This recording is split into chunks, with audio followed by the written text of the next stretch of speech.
Vanashree foundation ಅಂತ ಏನು ಮಾಡಿಕೊಂಡ್ರು. ಆ ಅಣ್ಣ ನಮಗೆ ಪರಿಚಯ ಆಗಿ ಸುಮಾರು 4-5 ವರ್ಷ ಆಯಿತು. ನಿಮ್ಮನ್ನೆಲ್ಲ ಪರಿಸರದ ಬಗ್ಗೆ ಜಾಗೃತಿ ಆಗಬೇಕಂತ ಒಂದು ನಿಟ್ಟಿನಲ್ಲಿ ಊರಿಗೆ ಕೇಳಂಗೆ ಕೂಗನ್ನ ತಮ್ಮಿಂದ ಕೂಗಿಸಿದರು. ಅಂಥ ಒಂದು ವ್ಯಕ್ತಿ ನಮ್ಮ ದೇವದುರ್ಗಕ್ಕೆ ಬಂದಾಗ ನನಗೆ ಖುಷಿ ಆಯಿತು. ನಾವು ಯಾವುದೋ ಒಂದು ಕೆಲಸ ಬಿಟ್ಟು ಇಲ್ಲಿಗೆ ಬರ್ತೀವಿ ಅನ್ನೋದಕ್ಕಿಂತ ಮುಖ್ಯವಾಗಿ ನಾವಿಲ್ಲಿ ಬಂದು ನೋಡಿದಾಗ ನಮ್ಮ ಶಾಲಾ ದಿನಗಳು ನಮಗೆ ನೆನಪಾದವು. ನಿಮ್ಮಲ್ಲಿರೋ ಶಿಸ್ತು, ಆ ಶಿಕ್ಷಕರಿಂದ ವೃಂದದವರು ನಿಮಗೆ ಕಲಿಸಿಕೊಟ್ಟಿರ್ತಕ್ಕಂಥ ದಾರಿ ನನಗೆ ಭಾಳ ಇಷ್ಟ ಆಯಿತು. ಪರಿಸರ ದಿನಾಚರಣೆ ಇವತ್ತಿನ ದಿನ ಯಾವ ಥರ ಮಾಡ್ತಾರಂದರೆ, ಮಂತ್ರಿ ಬಂದ, ಫಾರೆಸ್ಟ್ನವನು ಸಸಿ ತಂದ, ಇವರಿಬ್ಬರು ಹಾಕಿ ಹೋದರು, ಆಡು ಬಂದು ತಿಂದೋಯ್ತು. ಇದು ಮೂಲತಃ ಪರಿಸರ ದಿನಾಚರಣೆ. ಮೂಲತಃ ಪರಿಸರ ದಿನಾಚರಣೆ. ಇಲ್ಲಿ ಆಗಲೇ ನಮ್ಮ ಸಾಲುಮರದ ತಿಮ್ಮಕ್ಕ ಹೆಸರು ಘೋಷಣೆ ಮಾಡಿದ್ದಾರೆ. ಬಹುಶಃ ಆ ಮೊಮ್ಮಗಳಾದರೂ ಆಗಲಿ,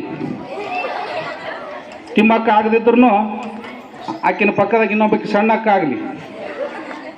ವಿಶೇಷ ಪರಿಸರದ ಬಗ್ಗೆ ಎಲ್ಲೋ 4 ಮಾತಾಡಿ ಅದರ ಬಗ್ಗೆ ವಿಚಾರವನ್ನು ಬೇರು ಸಮೇತ ಬಿಡುವಂಥ ಸಮಯ ಇವತ್ತು ಭಾಳ ಮುಖ್ಯವಾಗಿದೆ. ನಿಮಗೆಲ್ಲ ಅನಿಸಿರ್ಬೋದು, ಈ ಒಂದು ಬೋರ್ಡ್ ಹಾಕ್ಕೊಂಡು ನಾವು ಕಾರ್ಯಕ್ರಮ ಮಾಡ್ಕೊಂಡು ಇಲ್ಲಿ ಕೇಳ್ರಮ್ಮ, ನಾವು ಎಲ್ಲಿ ಭಾಷಣ ಮಾಡಿಲ್ಲ ಗುರುಗಳು. ಪರಿಸರ ಮಾಲಿನ್ಯ ನಮಗೆ ಎಷ್ಟು ಕಾಡ್ತಾ ಇದೆ ಅಂತಂದರೆ, ಮೈಕಲ್ ಜಾಕ್ಸನ್ ಅಂತ ಒಬ್ಬನು ಡಾನ್ಸರ್ ಇದ್ದ, ಗೊತ್ತಾ ನಿಮಗೆ? ಗೊತ್ತಾ?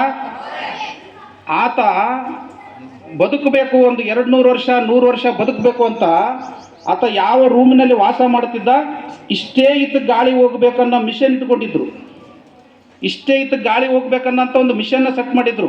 40ರಿಂದ 42 ಜನ ಡಾಕ್ಟರ್ ಇದ್ದರು ಅವನಿಗೆ. ಆದರೂ 50 ವರ್ಷ ದಾಟಲಿಲ್ಲ. ಯಾಕೆ ಹೇಳ್ರಿ? ನಾವು ಜೀವನದಲ್ಲಿ ಏನು ಕೃತಕ ಮಾಡ್ತೀವಿ ಅದು ಯಾವುದು ಶಾಶ್ವತ ಅಲ್ಲ. ಅವನು 50 ವರ್ಷದಲ್ಲೇ ಸತ್ತೋದ. ನೀವೆಲ್ಲ ಸರ್ಕಾರಿ ಶಾಲೆಯಲ್ಲಿ ಕಲ್ತಿದ್ರಲ್ಲ, ಮುಂದೊಂದು ದಿನ ದೊಡ್ಡ ದೊಡ್ಡ ಅಧಿಕಾರಿ ಆಗ್ತೀರಿ, ಇನ್ನಿನ್ನ ಏನೇನು ಹುದ್ದೆಗಳನ್ನು ಅಲಂಕಾರ ಮಾಡ್ತೀರಿ. ಆದರೆ ಜೀರೋದಿಂದ ಹೀರೋಗಳಾಗಬೇಕಂದ್ರೆ ಪರಿಸರ ರಕ್ಷಣೆ ಮಾಡಿರಿ. ನೀವೊಂದು ಗಿಡ ನೆಟ್ರಿ ಅಂದರೆ ನಿಮಗಷ್ಟೇ ನೆರಳು ಕೊಡಲ್ಲ ಅದು, ಅಥವಾ ನಿಮಗೆ ನೆರಳು ಕೊಡದೇ ಇರ್ಬೋದು. ನೀವು ನೆಟ್ಟ ಗಿಡ ಹಣ್ಣು ನಿಮಗೆ ಕೊಡದೇ ಇರ್ಬೋದು, ಫಲ ನಿಮಗೆ ಕೊಡದೇ ಇರ್ಬೋದು. ಆದರೆ ಪರಿಸರ ನಿಮ್ಮನ್ನು ಯಾವತ್ತೂ ಮರೆಯಲ್ಲ. ಇಂಥವರೇ ಈ ಗಿಡ ನೆಟ್ಟಿದ್ರು ಅನ್ನೋದಕ್ಕೆ ನಿಮ್ಮ ಹುಟ್ಟುಹಬ್ಬದ ದಿನ ಆ ಒಂದು ಗಿಡ ಹಾಕಿರಿ ಅನ್ನೋದಕ್ಕೆ ನಮ್ಮ ಅಣ್ಣವ್ರು ನಿಮ್ಗೆ ತಿಳಿಸ್ಕೊಟ್ರು. ಜೊತೆಗೆ ಪ್ಲಾಸ್ಟಿಕ್ ಮುಕ್ತ ಯಾಕೆ ಮಾಡಬೇಕು, ಪ್ಲಾಸ್ಟಿಕ್ನ ಯಾಕೆ ಯೂಸ್ ಮಾಡಬಾರ್ದು. ನನ್ನ ಸಹೋದರಿ ಹೇಳಿದ್ಲು, ಆ ಪ್ಲಾಸ್ಟಿಕ್ ಸುಡೋದ್ರಿಂದ ಅದನ್ನು ಎಕ್ಸ್ಪ್ಲೇನ್ ಮಾಡಿದರೆ ಎಷ್ಟೊತ್ತು ಹೇಳಿದ್ರು ಕಡಿಮೆನೇ. ಪ್ರತಿಯೊಬ್ಬರಿಗೂ ಅವೇರ್ನೆಸ್ ಬರಬೇಕಾಗಿದೆ. ನಿಮ್ಮ ಮನೆಯಲ್ಲಿ ಇವತ್ತಿನಿಂದ ಈ ಕ್ಷಣದಿಂದ ನೀವು ಆಣೆ ಮಾಡಿ ಇಲ್ಲಿಂದ ಎದ್ದೋಗ್ರಿ.